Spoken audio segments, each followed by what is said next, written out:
So we have yet another day of Tesla vehicles being torched to the ground by protesters, and let me tell you guys, this is looking pretty bad. This is bad. I mean, it's getting to the point where it's getting dangerous for anyone who pretty much drives or owns a Tesla. I mean, just take a look at this clip over here of protesters just ramming a Tesla and just breaking it down.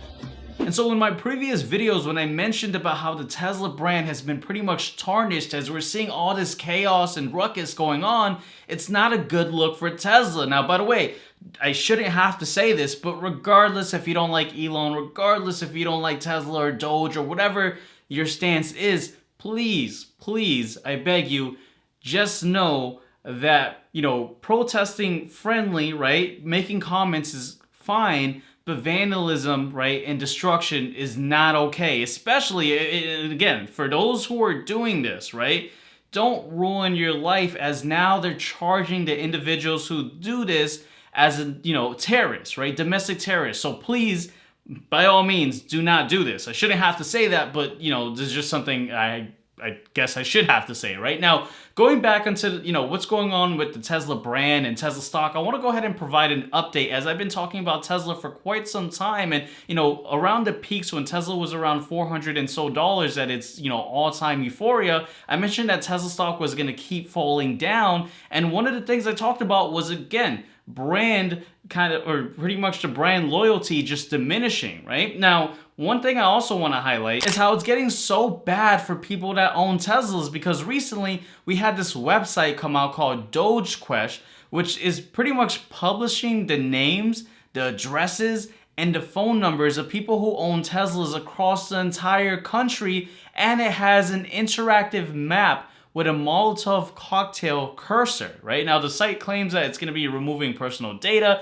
if someone proves that they sold their Tesla, but nonetheless, like I said, it's getting to a point where just owning a Tesla is almost dangerous. And again, this doesn't bode well for the brand for Tesla. In fact, we also got news that Teslas have pretty much been banned from the Vancouver International Auto Show, right? They went ahead and kind of made this little address saying that they removed Tesla as a participant in this week's event, and it was really due to just safety concerns, right? It's almost a hazard to have an event where you have a Tesla around, right? I wouldn't be surprised if, where malls have those little cars kind of in the mall somewhere randomly. You guys know some malls have that. I wouldn't be surprised if they just start kind of pulling away the Tesla vehicles because of how dangerous it is just to have, a Tesla just isolated somewhere openly in a mall, right? It's getting absolutely ridiculous. But nonetheless, let's go ahead and talk about a couple of other points as well. Because as I was talking about Tesla stock falling down, we hit it right on the nail.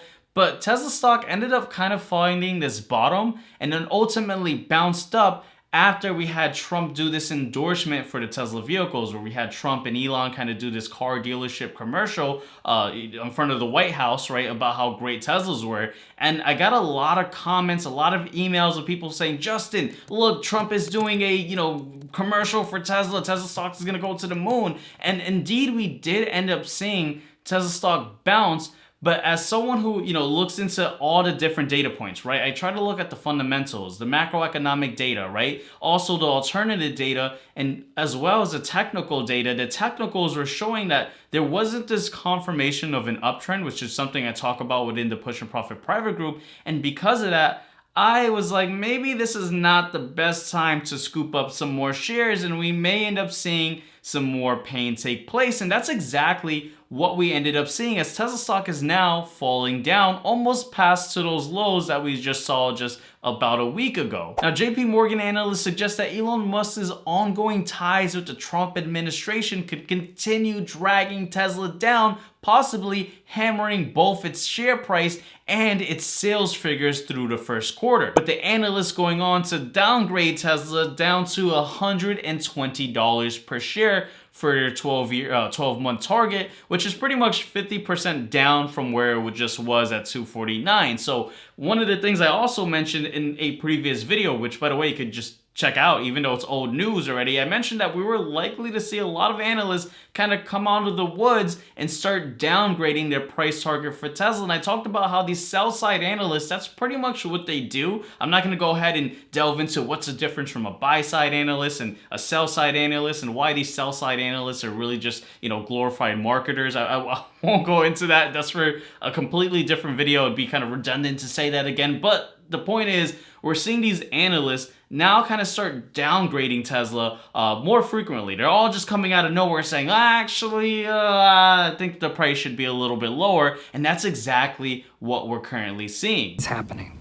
But keep in mind, we have a huge day for the market as we have on the 19th, the FOMC interest rate decision, where we get an update on monetary policy. Now, currently, the future markets are pricing in 100% chance that the Feds are not going to cut or hike rates, that they're just going to leave monetary policies or the federal funds rate exactly where they are and just kind of leave it at these still high elevated restrictive rates. But although we know, right, that that's likely to take place, that the future markets are pricing in, what we really want to pay attention to is the rhetoric from Jerome Powell, right, the Fed chairman, to kind of hear if there's any indication of when we may actually start to see some cuts taking place. Because of course, with Doge coming into the picture and slashing a bunch of jobs, that could actually change the trajectory of what the Federal Reserve is likely to do. Now, we also get a dot plot from the Summary of Economic Projections from the Federal Reserve, so that's something that we're going to absolutely want to pay attention to. It's something that a lot of market participants tend to ignore, but it's definitely something that provides like a huge directional move for the market, right? It pretty much shapes how investors are looking at the market once they hear